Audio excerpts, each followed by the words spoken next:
నేను కేటీఆర్ గారిని కోరుతా ఉన్నా, ఎందుకంటే పరిశ్రమల శాఖకు సంబంధించి వారు కూడా ఈ శాఖను నిర్వహించారు. అధ్యక్ష, లగచర్ల జరిగిన సంఘటన ఎవరు సృష్టించిండ్రు, దేనివల్ల సృష్టించిండ్రు?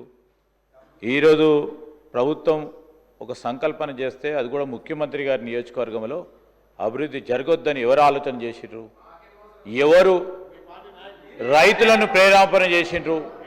రైతులను ప్రేరేపణ చేసి రెచ్చగొట్టి ఒక అధికారిని సంపాలని ఆదేశం ఇచ్చింది ఎవరు? ఈరోజు స్పష్టంగా కూడా తేట తెల్లంగా ఈరోజు ప్రజల మధ్యలో ఉంది. అధ్యక్ష, నేను కోరుతా ఉన్నది ఒకటే, నేను మొన్న కూడా మాట్లాడినప్పుడు చెప్పడం జరిగింది. అధ్యక్ష, ఈరోజు మేము ఒక ప్రయత్నం చేస్తూ ఉన్నాం. అధ్యక్ష, ఒక ఆలోచన, ఒక లక్ష్యం పెట్టుకొని పనిచేస్తూ ఉన్నాం.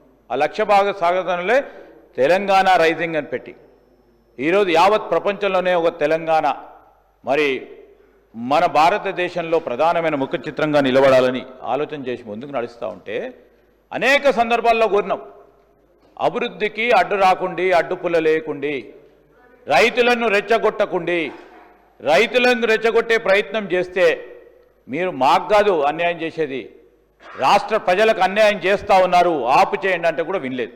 ఎవరు అధ్యక్ష? ఎవరేసిండ్రు శిక్ష?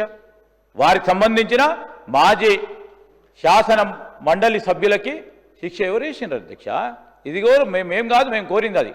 ఈరోజు నేను మా కేటీఆర్ గారు నిజంగానే ఒక ప్రోగ్రెసివ్ పొలిటీషియన్ అనుకున్నాం, కానీ లగచర్లకు పోయి మళ్ళా రైతులను రెచ్చగొట్టే ప్రయత్నం చేసిండ్రు. ఇదేంది అధ్యక్ష? ఇంకో దగ్గర ఎక్కడ పరిశ్రమ పెడితే దాన్ని రెచ్చగొట్టే ప్రయత్నం చేస్తూ ఉన్నారు. ఎక్కడ అభివృద్ధి జరగొద్దు కాంగ్రెస్ పార్టీ ప్రభుత్వ హయాంలో అని ఆలోచన చేస్తే ఈరోజు మేము చెప్తాను అధ్యక్ష, మాకు తెలుసు ఏ ప్రయత్నం చేయాలి, ఏ విధంగా పరిశ్రమలు తీసుకురావాలి, రేపు రాబోయే కాలంలో ఏ విధంగా ఈ రాష్ట్ర అభివృద్ధికి కాంగ్రెస్ పార్టీ చెప్పిన ప్రతి అభివృద్ధి సంక్షేమ పథకానికి అడుగులే విధంగా చేయాలి. ఈరోజు అనేక సందర్భాలు చెప్తా ఉన్నారు, గౌరవ ముఖ్యమంత్రి గారు చెప్పినారు. నేను అడుగుతా ఉన్నా అధ్యక్ష, 15 నెలలు గడిచింది, 15 నెలలు గడిచింది అధ్యక్ష. ఒకటి తర్వాత ఒకటి మేనిఫెస్టోలో పెట్టిన ప్రతి అంశాన్ని ఈరోజు ప్రజలకు ఇచ్చిన వాగ్దానాన్ని నిలబెట్టే ప్రయత్నంలో ఇబ్బంది ఉన్నా కానీ ప్రయత్నం చేస్తాను అధ్యక్ష. మీరు ఎప్పుడైనా ప్రయత్నం చేసినారా? 10 సంవత్సరాల కాలంలో 3 ఎకరాల భూమి అన్నారు ఎస్టీ బలహీన వర్గాలకు సంబంధించి.